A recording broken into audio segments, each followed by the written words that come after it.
All right, here we go. It's turned, 23 May 1916. We got to figure out this Italian thing that's going on right here. This is about the longest I think the Italians have decided not to join the war. All right, let's just take a look here. They have join the Allies on a 3 or less, or the Central Powers on a 14 or more.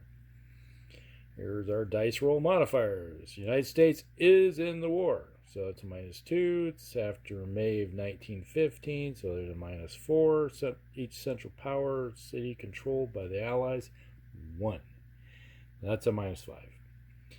All right, each French major city other than Paris controlled by the Central Player. That's 1, 2, 3, 4, 5, 6, 7. And then Paris makes it 9. -5 is 4. So there's a +4 to the die roll. So we got to roll a 10 or better for them to join. They can't join the Allies, because the best you can roll is a 6. The lowest you can roll is 6. Or 5, I mean. And the best you can roll is a 14. So here we go, and it's a 4. 4 plus 4 is 8.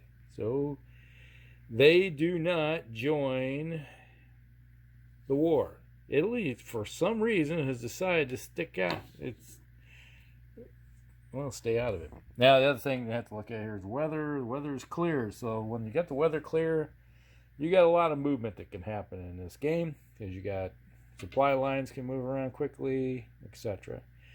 All right, so that's kind of clearing up some things that we got going on, and we'll just move on to May German turn for the Central Powers, and we'll be back. All right, here we go. Turn 23, Eastern Front, Central Powers. You notice something a little different. The German forces decided to fall back and reconsolidate. They made a nice solid line right here. When you got a lot of losses and you're facing circumstances beyond your control for the moment, you need to figure out ways to make a good defensive front. So they fell back and reconsolidated from larger army groups to a little bit smaller army groups. It's reminiscent of what happened in France, but sometimes you got to do it because you can't attack, because you're facing a little bit more superior forces right now with the, had to say, sadly, the German army's been denuded of its larger. They had the 684 infantry. They're all over there in the dead pile. They've eventually been ground down. They're down to buying 464 infantry themselves, which is equivalent of the Russians. So if you can fall back, consolidate into a nice organized area and entrench, you can buy yourself some time to build your army up and then go back on the offensive. And Austrians are, well, that's part of the problem, is the Austrians are kind of sucking up resources too, because over here, Germans have moved troops into Austria again because, wow. And they did attack here and got a disruption and forced that unit back. And, well, they know what's coming down the road here. They got intel from the telegrams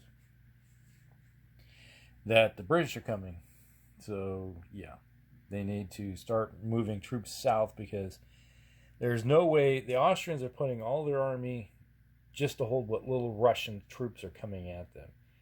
So they need help. So the only way to keep the Austrians from collapsing and losing is send German troops down there. So what troops could be used up there are now going to have to be shipped down here.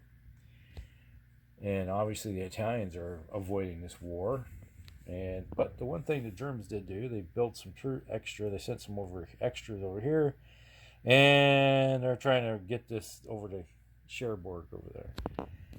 And these troops over here have dug in, so I need to put some dug in counters on to them. I just keep forgetting to do it.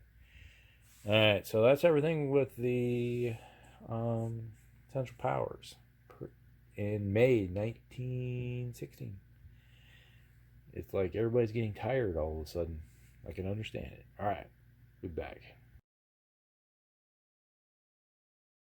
All right, here we go. It's turn 23, May 1916, Eastern Front. The Russians have moved up and they can't connect yet because zone controls and stuff like that slow you down. So you can move one if you got artillery attached, like all these guys do, or your 353 or 463 or something like that. Basically, you move a hex and then you can go into the next hex. But if there's like 3 hexes between you, you can't make it. So they did attack here. There was a massive attack on the hex that was right here. The Russians had troops here, here, and here. And you can see there's troops, Russian troops here now.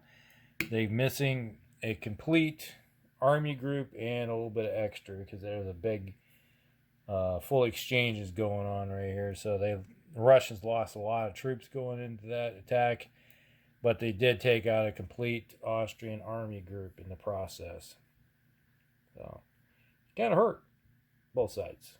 The Austrians can't afford to replace. The Russians can replace everything they lost this last turn, the next turn, but they lost everything. It equaled out. Over here, the logjam continues. The British are marching along. They finally, by next turn, they should have this rail line completely filled to here. They marched up over here. They stopped. That's how far they could get due to the fact that there's German troops right there.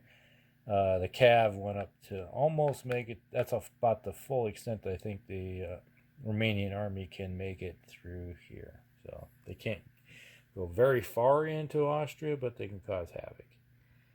And if the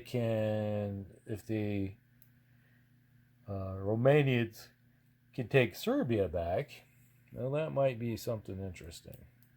But at the moment, the Austrians can't even afford to throw an army down there. Up here in the Western Front, pretty quiet right now. The British didn't attack. They did move this one army group over here, moving it towards Brest, right there. So there is a small unit of cav that's in the way at the moment, which is not a hindrance to be sure. But we'll just have to see what happens there. I did calculate it out. The American troops will start landing in Britain in October. So the Germans do have some time before the American juggernaut starts filling in. So they got to do something in the meantime. Right now, they're just buying time without taking losses to be able to build their army back up, because they need to build forces down here to protect their underbelly and what's coming down the pipe with the British. All right, we'll be back.